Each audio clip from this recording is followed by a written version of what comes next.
할렐루야.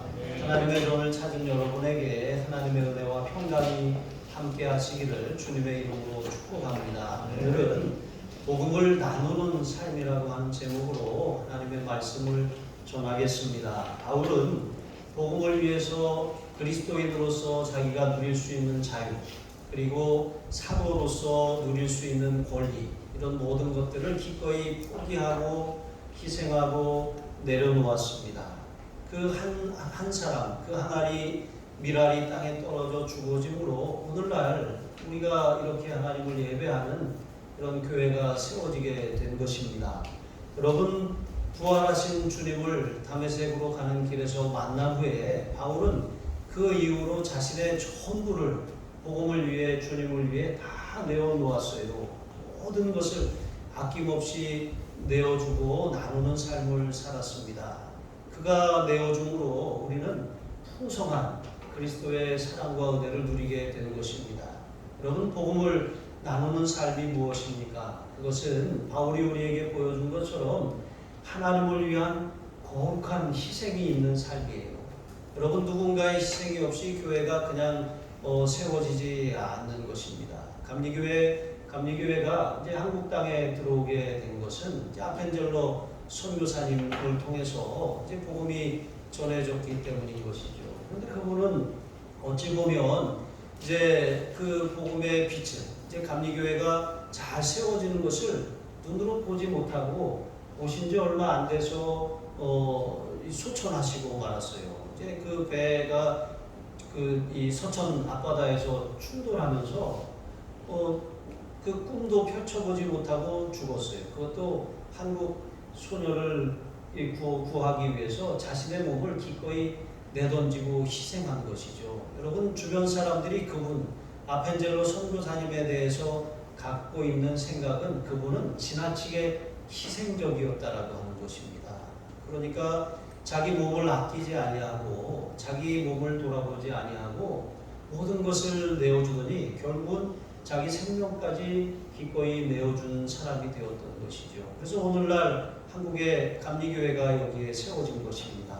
여러분, 거룩한 희생이 없이는 교회가 설 수 없습니다. 누군가는 희생하고 누군가는 귀한 이 자신을 하나님 앞에 헌신했기 때문에 오늘날 우리가 이 자리에 있는 것이죠. 15절과 16절 보시면 바울은 사소한 것들, 자기가 누릴 수 있는 자유, 자기에게 주어진 권한, 이런 것들을 기꺼이 사용하지 않은 이유가 복음의 장애가 되지 않고 걸림돌이 되지 않기 위함이라고 앞에서 말했습니다. 그리고 그렇게 이 복음을 위해서 기꺼이 자신을 희생하고 포기한 것을 자신의 자랑이고 영광이라고 말하는 것입니다. 여러분, 이상하네, 왜 자랑이라고 말하지? 자랑하는 것 교만 아닌가? 이렇게 생각할 수가 있습니다. 그런데 자랑도 자랑 나름이고 자랑할 만하니까 자랑하는 것이죠. 여러분, 이제 예수님 당시에 바리새인들이나 서기관들은 이렇게 말했습니다. 우리는, 그러니까 자기 자신들을 향해서 우리는 호색하거나 불의하거나 간음하지 않았습니다. 그리고 저 세리들과 같지 않습니다. 우리는 의롭고 우리는 죄인이 아니고 깨끗합니다. 스스로 그렇게 여긴 거예요. 우리는 일에 2번씩 금식을 하고 또 소득의 10분의 1, 11조를 드리는 것입니다. 근데 그것을 자랑했어요. 이 정도면 마땅히 자랑할 만하지 않은가? 이렇게 생각할 수 있는 것입니다. 그러나 여러분, 이것은 자랑거리가 아니에요. 왜냐하면 이것은 성도의 당연한 의무이기 때문에 그렇습니다. 우리가 당연히 해야 될 일을 한 것을 자랑하는 것은 교만이고 자기의입니다. 그러나 남들이 다 그렇게 하지 않아요.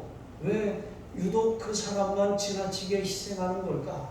이렇게 생각할 정도로 남들이 하지 않는 것을 하는 것, 여러분, 그것은 자랑할 만합니다.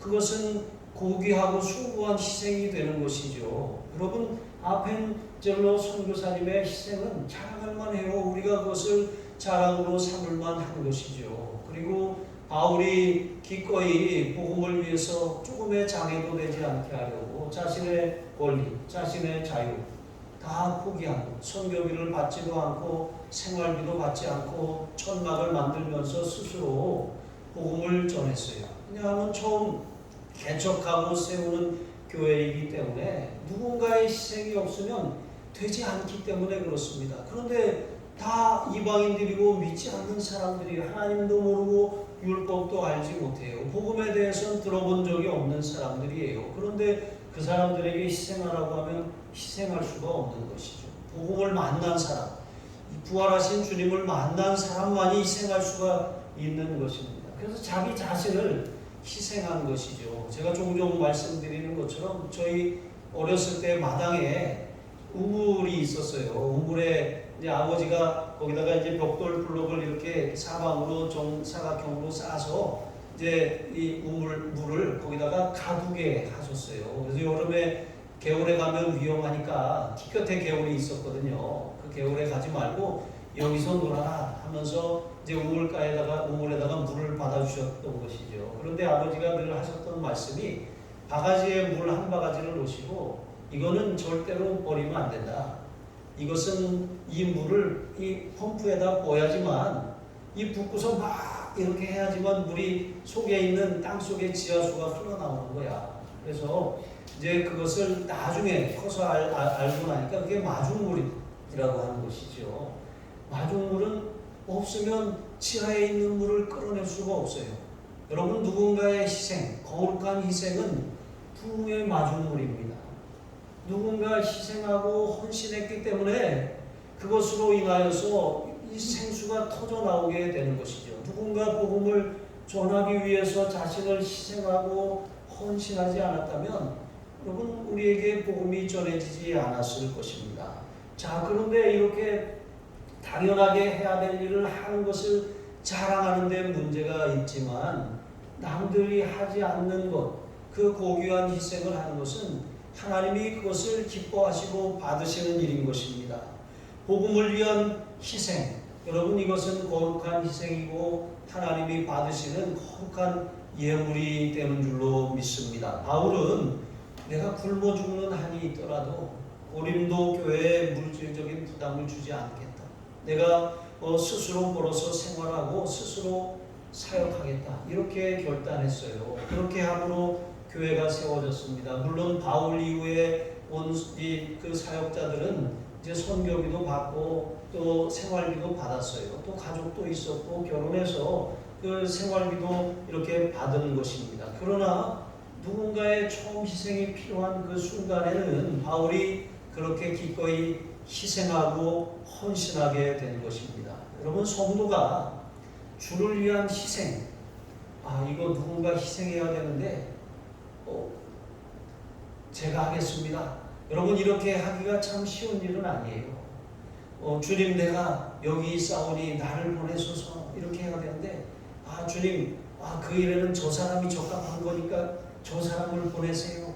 이렇게 하는 마음이 또 우리에게 간절하지 않습니까? 그러나 우리가 주님이 우리에게 희생을 요구하실 때 주저하거나 머뭇거리면 우리의 믿음이 식어져요. 그리고 육신이 살아납니다. 그러니까 결국엔 그 희생을 거부함으로 인해서 복음의 걸림돌이 되기 시작하는 거예요. 그러면 다른 사람이 비켜, 내가 할게, 이렇게 가로막고 있어서 못하는 상황이 되는 것이죠. 그러나 기꺼이 희생하는 마음을 가지면 여러분, 그것은 자기 자신의 정욕이나 자기의 모든 권리를 기꺼이 포기하는 것이기 때문에 그러한 사람의 삶에는 이제 믿음이 번성하고 부흥하기 시작한다는 것이죠. 여러분, 거룩한 희생의 도구로 그렇게 쓰임 받으시길 주님의 이름으로 축복합니다. 그런데 바울은 이제 이 복음을 자기가 전할지라도 비록 남들이 하지 않는 일을 해서 자랑할 만한 일이지만 자신은 이제 그것을 자랑하지 않겠다고 말하는 것입니다. 왜냐하면 부득불 해야 할 일이기 때문에 그렇다고 말하는 것이죠. 부득불이라고 하는 것이 무엇입니까? 하지 않으면 안 되기 때문에, 하기 싫어도 꼭 해야 하기 때문에 이제 그런 것이죠. 여러분, 저희 장인 어른이 초등학교 선생님으로 퇴직을 하셨어요. 그런데 아이들을 다루기가 연세가 들어가고 퇴직이 가까울수록 점점 힘들어지잖아요. 체력도 붙이고 여러 가지 이제 아이들이 더 말도 잘 안 듣고 이렇게 되니까 이제 그렇게 퇴직할 때쯤 되셔서 가끔 이제 그런 말씀을 하셨어요. 아, 학교 가기 싫다. 선생님인데 학교 가기 싫으시다고요? 이제 그랬었던 기억이 납니다. 여러분, 이것처럼 해야 되는데 하기 싫어요. 근데 꼭 그거 하지 않으면 안 되는 그 일이 부득불해야 될 일인 것이죠.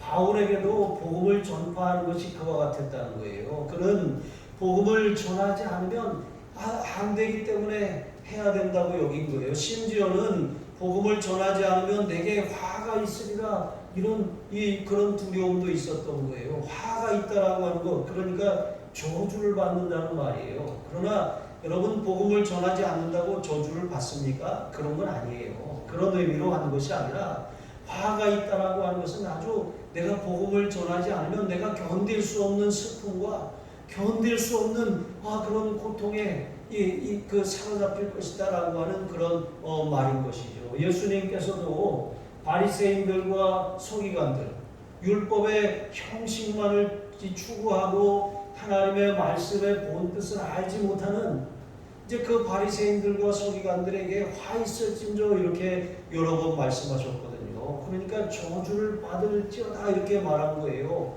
그러면 예수님이 저주를 막 퍼붓는 분인가요? 아니에요. 여러분, 이 저주를 받을지어다 이 말은 실제로 저주가 임해라 이것이 아니라 그만큼 정말 그 모습이 비통하고 아주 큰 그 슬퍼할 만한 일이라고 하는 것입니다. 너무 마음이 아프다라고 하는 그런 뜻인 것이죠. 그래서 바울은 복음을 전하지 않으면 안 되는 이런 견딜 수 없는 마음이 그에게 있었습니다. 여러분, 이 마음이 저와 여러분에게 있기를 바랍니다. 너무 좋은 소식을 들었는데 이것을 알리지 않으면 견디지 못하는 거예요. 단지 입이 근질근질한 정도가 아니라 속에서 막 불 붙는 것 같아서 이거 말해야 되는데 하는 그런 간절함이 바울에게 있었던 거예요. 이 마음이 우리에게도 부어지기를 바랍니다. 그러니까 이 전도하지 않으면 견딜 수 없는 이런 마음. 이제 그래서 바울은 이제 그것에 대해서 자기가 자의로 이것을 만약에 했다면 상급을 받을 것이라고 말했어요. 자의, 그러니까 자발적인 의지를 통해서 내가 복음을 전했다면 상급을 내가 바라고 기대하겠지만, 그러니까 시키는 일을 하면 당연한 거잖아요. 그런데 시키지 않았는데 그것을 하면 칭찬을 받을 일이잖아요. 그와 같다는 거예요. 그러나 바울은 자신의 자발적인 의지로 복음을 전한 것이 아니라 강권하시는 은혜, 하나님이 딱 잡아다가 불러다가 너 일해 딱 이렇게 하니까 어쩔 수 없이 그 강권하시는 힘이 너무 강력해서 그가 복음을 전할 수밖에 없었다는 거예요. 그래서 부득불 할 일이라고 말했던 것입니다. 그래서 마땅히 해야 될 일을 하는 자기는 복음의 노예, 그리스도의 종이라고 말하는 거예요. 그러니까 종은 어떤 존재입니까? 과거의 종이나 노예는 자신의 어떤 의지나 선택권이 없어요. 시키는 일, 그 명한 일을 하는 거예요. 명한 일을 했다고 잘했다고 칭찬받는 것이 아니라 마땅히 해야 될 일을 했을 뿐인 것이죠. 그러나 바울은 그럼에도 불구하고 자신은 그리스도의 종이고 마땅히 해야 될 일을 했습니다. 마땅히 복음을 전해야 될 그런 사명을 내가 받았기 때문에 그렇게 하는 것입니다 라고 말하는 거예요. 그러면서 그것이 자신의 이제 그 전하는 것 자체가 기쁨이고 즐거움이었다라고 하는 것이죠. 여러분, 전도를 많이 하면, 많은 사람을 전도하면 그게 자기도 모르게 어느 순간 내가 누구도 데리고 오고 누구도 전도했다고 이게 자랑거리가 되기 쉬워요. 하지만 전도를 많이 했다는 것은 자랑거리가 아니라 간증거리예요. 간증거리. 전도는 내가 할 수 있는 게 아니에요. 사람 아무리 공을 들이고 아무리 자주 가서 만나고 뭐 물건을 팔아주고 먹을 걸 사주고 차를 같이 마시고 시간을 보내고 그렇게 한다고 해서 여러분 그거는 그거고 교회 나오는 것도 별개예요. 그러니까 이게 인력으로 되는 게 아닙니다. 하나님이 이렇게 끌어다 놔야 돼요. 하나님이 불러야 오는 거지. 내가 아무리 와라 한 번만 와봐라 그런다고 해서 그게 와지는 것이 절대로 아닌 거잖아요. 그래서 이 전도라고 하는 것은 간증거리예요. 그래서 하나님이 하시는 성령의 역사고 능력으로 맺은 열매이기 때문에 하나님께 영광을 돌려야 돼요. 이 모든 일 하나님이 하셨습니다. 이렇게 간증하는 것이지, 내가 누구도 데려오고 내가 이렇게 했다고. 여러분, 그것은 바리새인들과 서기관들의 의예요. 마땅히 해야 될 일을 해놓고 그것을 자랑으로 삼는 것이죠. 그것은 칭찬거리가 되지도 못하고 상급도 될 수 없다는 거예요. 그러나 우리가 정말 시키지 않았는데 내가 전하지 않으면 안 될 것 같아. 나를 구원하시고 나에게 베풀으신 그 은혜, 내가 너무나도 감격스러운데, 그런데 저 사람 가만 내버려뒀다가 큰일 날 것 같아. 저 사람 꼭 다 모두가 예수를 믿어야 되지만 저 사람 더 내버려두면 안 될 것 같아. 이런 마음이 왔다면 여러분 어떻게 하겠습니까? 강건하여 데려다가 하나님 앞에 인도하지 않겠습니까? 그런 마음이었다라고 하는 것이죠. 짐 엘리엇이라고 하는 선교사님이 있습니다. 이분이 이제 그 청년들 5명과 함께 1956년에 에콰도르 아우카족을 선교하기 위해서 갔습니다. 그런데 이 아우카족은 이제 수백 년 동안 굉장히 폐쇄적으로 살고 자기 영역에 침입하는 이방인들을 철저하게 응징한 그런 사람들입니다. 그러니까 이 짐 엘리엇 선교사님 일행이 갔다가 복음을 전해보지도 못하고 다 그들이 쿠라라이 강에서 다 피살되고 말았어요. 그러고 났는데 이제 그 짐 엘리엇 선교사님의 아내 엘리자베스가 이제 그 지역으로 또 들어간 거예요. 선교하러. 가서 그들을 위해서 희생하고 섬기고 헌신하는 일들을 묵묵히 5년 동안 그 일을 감당했어요. 근데 5년이 딱 지나고 났는데 그 아우카족 추장이 물어보더라는 거예요. 아니, 당신은 도대체 왜 여기에 와서 이런 희생을 합니까?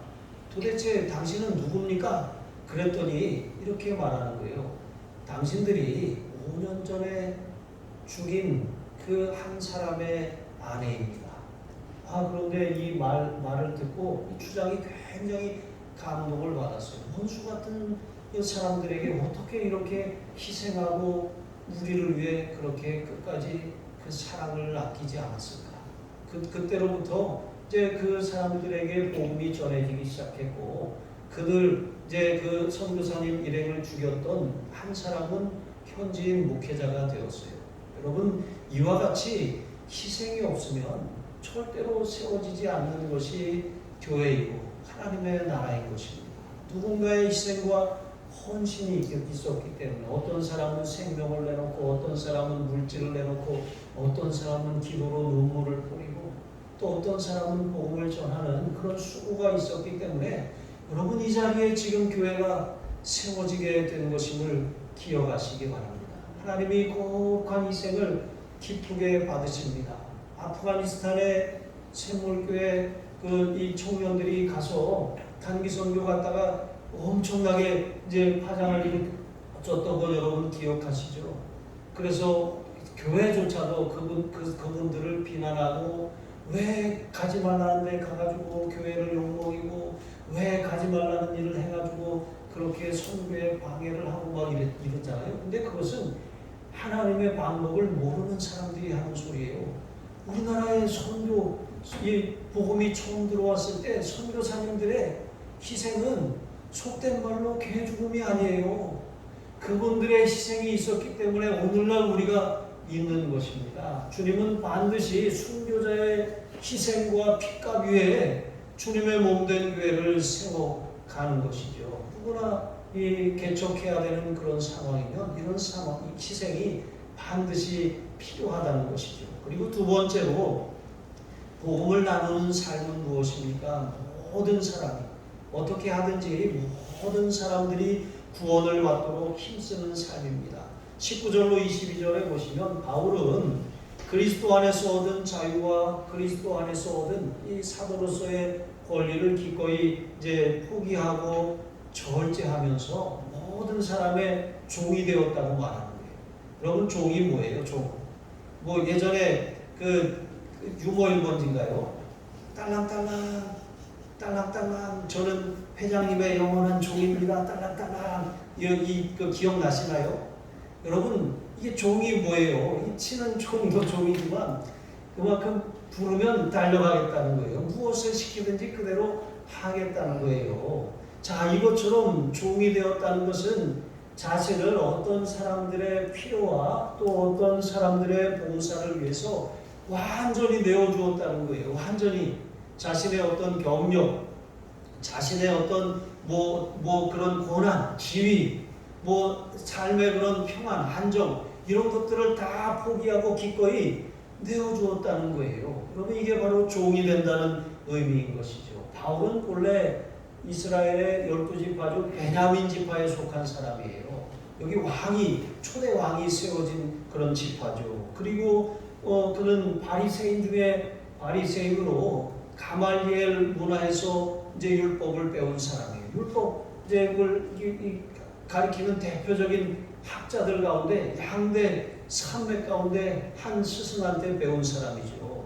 그러니까 율법에 대해서는 누구보다도 철저하고 누구보다도 더 잘하는 그런 사람이었다라고 하는 것이죠. 그러나 부활하신 주님을 만나고 난 다음에 그의 모든 삶의 배경, 모든 이력, 모든 학력 다 포기했어요. 다 내려놨습니다. 기꺼이 유대인으로서의 자신의 어떤 내세울 만한 가문이라든가 자신의 어떤 그런 모든 유대인으로서의 관습을 다 포기한 것입니다. 그렇게 다 내려놓고 완전히 그라운드 제로, 완전히 바닥에서 시작한 거예요. 복음을 위해서 그렇게 기꺼이 바닥에서 기기 시작한 것입니다. 이렇게 함으로 자신에게 그리스도 안에서 이제 율법의 자유를 얻었잖아요. 그러니까 이게 무슨 말이냐면 예수님이 율법을 완성하셨잖아요. 그러니까 유대인들은 율법의 어떤 그 정신을 버리고 율법의 행위들만 갖고 있었어요. 그 정신을 버리고 행위만 갖고 있으면 그것이 자기의 의로움이 돼요. 자기의 자랑이 되는 것이죠. 그런데 우리가 행위뿐만 아니라 거기에 정신이 담겨지면 그것을 주신 하나님의 본 뜻을 온전히 우리가 행할 수가 있는 것이죠. 그러나 유대인들은 율법을 주신 하나님의 의도를 잃어버리고 율법의 형식만을 갖고 있었어요. 그것만 지키는 거죠. 그러니까 이제 그것을 율법주의라고 하는 것이죠. 율법 자체는 선하고 의롭고 귀한 거예요.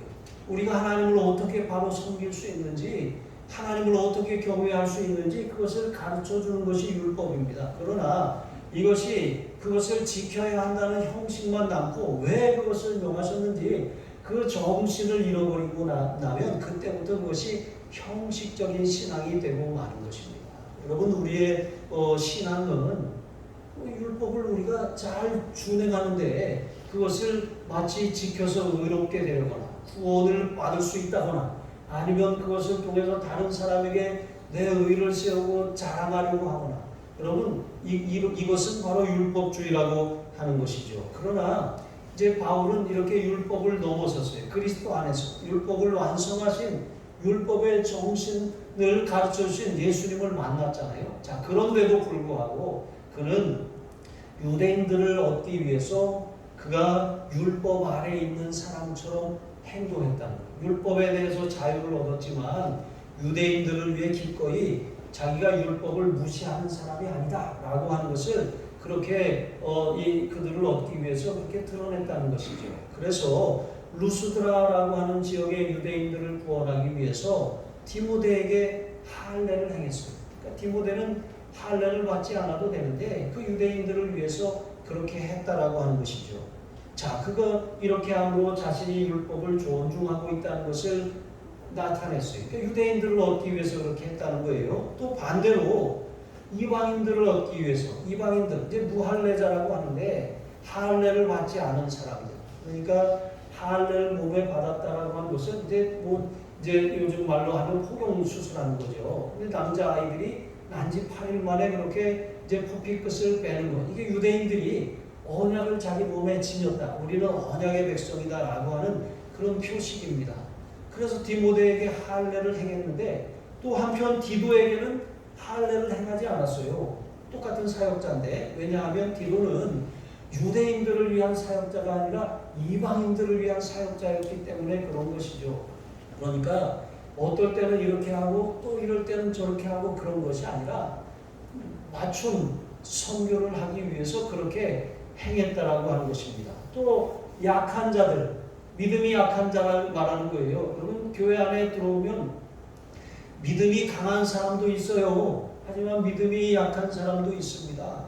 믿음이 잘 자라나서 다른 사람을 이끌 만한 아비와 같은 그런 만큼 성장한 사람도 있어요. 하지만 어린아이와 같은 사람도 있어요. 갓 태어난 사람도 있습니다. 그러니까 신앙의 수준이 다 다르다는 것이죠. 그러니까 다른데 나는 이만큼 수준에 있다고 이 사람은 이제 온 지 얼마 안 되고 배운 지 얼마 안 된 사람한테 어떤 높은 기준을 이렇게 요구하면 어떻게 되겠습니까? 나가 떨어지는 거예요. 감당할 수가 없는 것이죠. 그러니까 이제 이 고린도 교회 안에는 우상의 제단에 바쳐진 재물을 이제 그것이 시장에 나와서 팔리는데 그것을 먹는 문제 때문에 믿음이 강한 사람들은 우상의 재물이 아무것도 아니지. 우상이라고 하는 것은 실체가 없는 것이지. 왜냐하면 하나님만이 신인데 우상 그까짓 거 아무것도 아니지 않나. 그러니까 믿음의 담대함을 가지고 그 우상에게 바쳐졌던 재물을 그냥 먹었어요. 그러니까 하나님이 만드신 것 여러분 다 이 기도와 말씀으로 거룩해지는 거예요. 그러니까 이러한 믿음을 가졌다라고 하는 건 칭찬받을 만한 것이죠. 그러나 자기들이 그렇게 먹는 건 좋아요. 그런데 믿음이 연약한 사람들, 우상을 버리고 하나님께로 돌아온 사람들, 이제 그 사람들에게 우상의 재물은 우상을 섬기는 것과 같이 결부되는 것이라고 생각하기 때문에 먹는 것 자체가 그 우상 숭배에 참여하는 것이라고 여기는 사람들이에요. 근데 이 사람들이 가만히 보니까 믿음이 강한 사람들이 우상의 재물을 막 먹어요. 그러니까 저거 먹으면 안 되는 거 아니야? 이러면서도 먹어도 괜찮은가 보다 하고 양심의 꺼리낌이 있는데 자기들도 그 사람들이 왜 먹는지 그 동기는 모르고 행위만 본받는 거예요. 그러니까 어떤 일이 벌어집니까? 양심의 가책이 있는데도 그것을 하는 거. 양심을 따라하지 않는 것이 죄입니다. 우리 안에 거듭난 양심, 성령께서 거하시는데 성령께서 기뻐하시지 않는 모습. 왜냐하면 우리 믿음이 그 수준에 되지 않았는데 그것을 억지로 다른 사람을 따라서 하는 그 행동, 그것 때문에 양심을 저버린 거잖아요. 이게 죄를 짓는 것입니다. 자, 그래서 바울은 만약에 믿음이 약한 사람들이 내가 이 우상의 재물을 먹는 것을 보고서 실족하게 된다면 나는 영원토록 고기를 안 먹겠다. 이렇게 말한 것입니다. 그러니까 율법을 가진 유대인들을 얻기 위해서 자신이 율법 아래 있는 자처럼 또 율법 없는 이방인을 얻기 위해서 율법이 없는 자처럼 또 믿음이 약한 자들을 위해서 믿음이 약한 그 사람들의 눈높이에서 그렇게 행했다라고 하는 것이죠. 어떻게 보면 카멜레온 같은데 상황에 따라 변하는 기회주의자 같은데 여러분 기회주의자가 아니라 기회를 얻어서 복음을 바로 전하는 것이죠. 바울의 관심은 모든 사람이 구원을 받는 거예요. 그 사람의 눈높이에 맞춰서 그 사람이 알아들을 수 있도록 그들의 언어와 또 이 그들의 수준에서 말하는 것이죠. 여러분 이와 같이 우리가 이 바울이 복음 전파를 위해서 여러 사람에게 여러 모양이 되기를 주저하지 않았던 거예요. 여러분 전도하려면 전도를 잘하는 비결이 무엇인지 아십니까? 전도를 잘하려면 그 사람의 친구가 되어주는 거예요. 여러분 친구가 된다는 게 어렵습니다.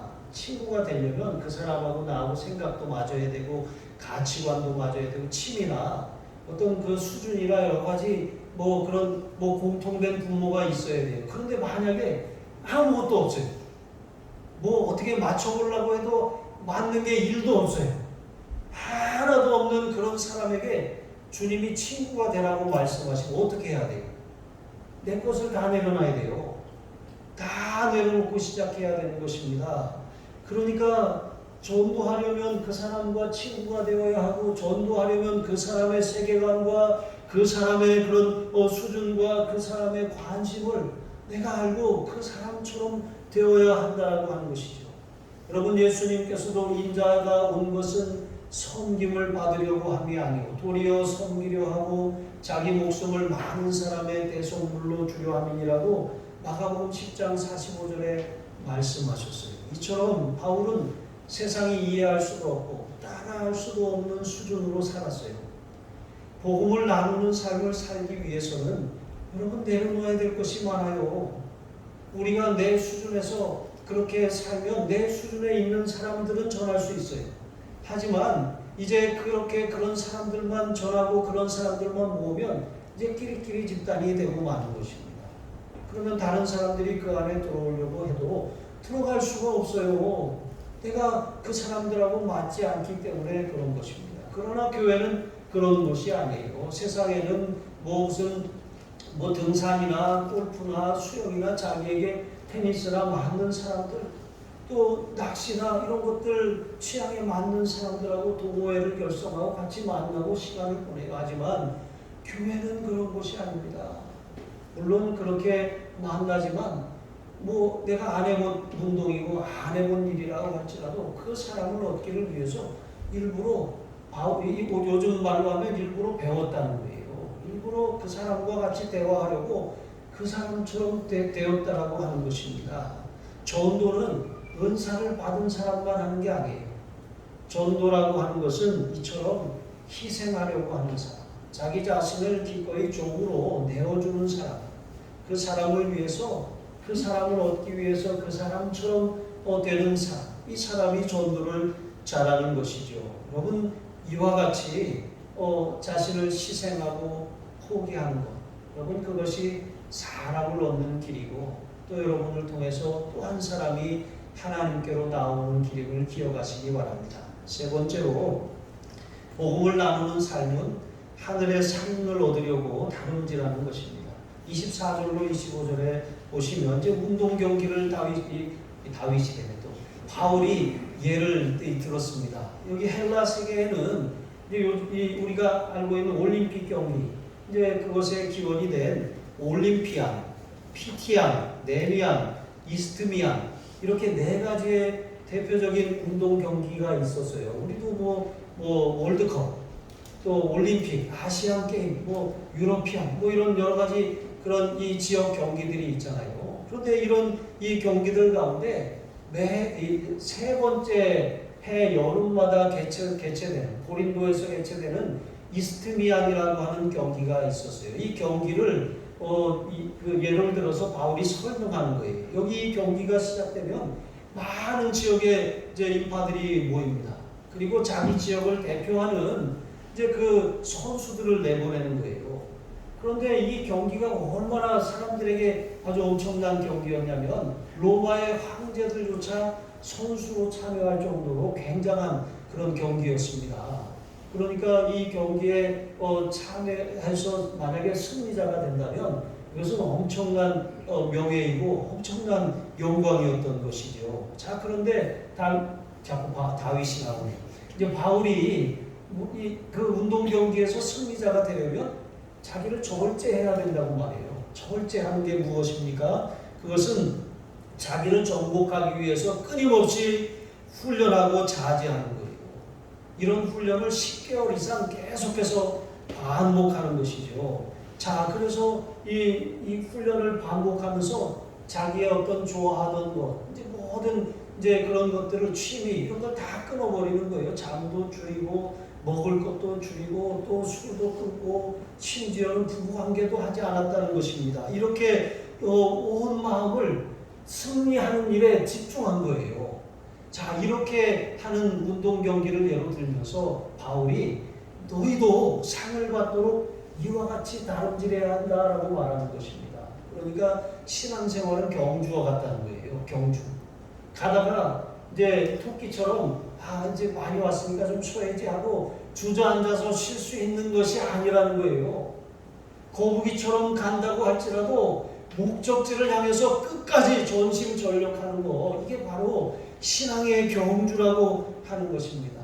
이 운동 경기의 면류관은 우리가 잘 알고 있는 월계수나 파슬리 아시죠? 파슬리 잎으로 이렇게 엮어서 이마에 이렇게 씌워줬습니다. 이거 곧 시들어버릴 이거 하나 얻기 위해서 그렇게 경쟁을 하고 절제하고 자기 자신을 관리하는 것이죠. 여러분, 그런데 우리에게 하나님이 예비하신 면류관은 영원한 거예요. 시들지 않는 것입니다. 우리가 구원받는다라고 하는 것, 그것은 절대로 한 번 받은 구원은 빼앗기지 않아요. 하지만 여러분, 구원받은 이후의 삶은 신앙의 경주가 시작된 거잖아요. 게임이 시작된 거예요. 시작됐으면 이제는 분명한 결승점이 있고 상급이 있다는 거죠. 그러니까 어떤 사람은 구원을 받았는데 상급이 없어요. 어떤 사람은 구원을 받았는데 상급이 엄청난 것이죠. 그러니까 구원받은 것은 무효가 되진 않지만 우리는 이제는 구원받기 위해서 달리는 사람들이 아니라 상급을 얻기 위해서 달리는 사람들이라는 것이죠. 상급을 얻기 위해 달리는 사람들은 26절, 27절에 보시면 향방 없는 것 같이 달리는 사람이 아니에요. 향방. 이것은 방향이나 목적 없이 달리는 것이 아니라는 것이죠. 트랙을 달리는 선수가 막 달리는데 이 트랙이 동그라미로 돼 있잖아요. 근데 달리다가 이 트랙을 따라 달려야 되는데 앞만 보고 막 달리다가 트랙 밖을 벗어나 버렸어요. 그러면 소용이 없는 것입니다. 그리고 여기 허공을 치는 것, 이것은 권투 선수가 이제 그 복싱을 하면서 이제 연습을 하잖아요. 허공에다가 내가 막 치치치치 하면서 막 이렇게 이제 길거리를 막 뛰어가고 그러잖아요. 그런데 이것처럼 허공에다가 연습할 땐 그렇게 하지만 실제로 경기에서는 정확한 상대의 이 가격할 부위를 보고서 정확하게 가격하는 것이죠. 자, 이렇게 복음을 전하는 것도 그와 같았다라고 하는 거예요. 그냥 향방 없이 무조건 내달리는 것이 아니라 그냥 달린 것이 아니라 명확한 목적지와 명확한 그런 이 결승점을 향해서 바울이 이와 같이 달렸다는 것이죠. 여러분, 우리가 열심을 내는 것보다 중요한 게 방향이에요. 뭐든지 열심히 하면 되지 하지만 무조건 열심히 한다고 되는 게 아니라 방향을 바로 잡아놓고 열심히 해야지 그게 되는 것이지, 그냥 무조건 열심히 산다고 해서 이것이 잘 되는 것이 아닌 것입니다. 신앙도 마찬가지죠. 그러므로 우리가 이 다름질을 잘 해야 되는데, 여러분 2018년 평창 동계올림픽 기억하시죠? 이상화 선수, 요즘에 또 TV에 또 많이 나오는데, 그 이상화 선수가 스피드 스케이팅으로 아주 대한민국의 위상을 많이 올려주었어요. 그런데 이제 인터뷰를 하는데 기자가 전혀 생뚱맞은 질문을 했어요. 이상화 선수한테. 이상화 선수, 국가대표는 뭡니까? 이런 거예요. 여러분, 갑자기 할 말이 없어지잖아요. 그냥 물어보는데, 만약에 여러분이 뭐 어떤 일을 하고 있는데 그거 자체에 대해서 딱 물어보면 나는 그냥 열심히 하고 있는데 갑자기 그걸 물어보니까 그게 뭐지? 이런 생각이 들잖아요. 그래서 잠깐 이상화 선수가 생각을 하다가 이렇게 말을 했습니다. 국가대표요? 뭐 그냥 죽는 거예요. 그랬다는 거예요. 죽는 거예요. 그러니까 그 메달을 얻기 위해서 자신의 모든 어떤 취향, 자신의 모든 관심, 자신의 모든 시간, 자신의 모든 권리 다 포기하고 그냥 죽는 거예요. 여러분, 국가대표가 아무나 되는 것이 아니잖아요. 하물며 우리는 하늘나라 국가대표 선수들입니다. 그냥 평범하게 남들처럼 적당히 신앙생활에서 되겠다라고 생각했다가는 오산입니다. 받을 게 하나도 없어요. 달리기를 했는데 아무것도 받지 못하면 여러분, 그 비참함은 겪어보지 않은 사람은 모릅니다. 저는 달리기를 왜 이렇게 못했는지, 누가 그렇게 뒤에서 잡아당기는 것 같았는지, 운동회 때 제일 제가 하고 싶었던 게 이 손에다가 제발 도장을 하나 찍어봤으면 하는 거였어요. 1등, 2등, 3등 이거 아니더라도 좀 찍었으면 했는데 도장을 찍어본 적이 없어요. 그러니까 아이들이 막 뛰고 나면 밥 먹으러 달려오잖아요. 엄마한테 막 와서 엄마 나 1등했어 하고 보여주는데 저는 보여줄 게 없었어요. 여러분, 우리의 신앙도 마찬가지. 하나님 앞에 섰을 때 뭐 보여드릴 게 있어야 되잖아요. 하늘의 상을 얻기 위해서 다름질해야 되잖아요. 이만하면 됐지, 적당하지, 좀 쉬었다 가야지 하고 주저앉았다가 큰일 나는 거예요. 여러분, 우리의 이 다름질을 끝까지 잘 감당하시기를 바랍니다. 그렇게 살아갈 때 우리에게 주신 복음을 나누는 삶을 살 수가 있어요. 나도 멈춰 있는데, 나도 정체되어 있는데, 내가 누구에게 교회 한번 가보자, 예수 믿어야 돼, 하늘의 상급을 바라봐야지, 너무나자. 여러분, 이제 어떤 이 찬양 사역자가 예전에 티코 처음 나왔을 때 그 티코에다가 뒤에다가 방황치 말고 오라라고 이렇게 크게 써놓고 달리고 있었대요. 막 달리는데 이제 집회 시간이 늦어서 급하니까 막 이렇게 추월하고 저렇게 추월하고 왔다 갔다 막 하면서 고속도로를 이렇게 내리 달렸대요.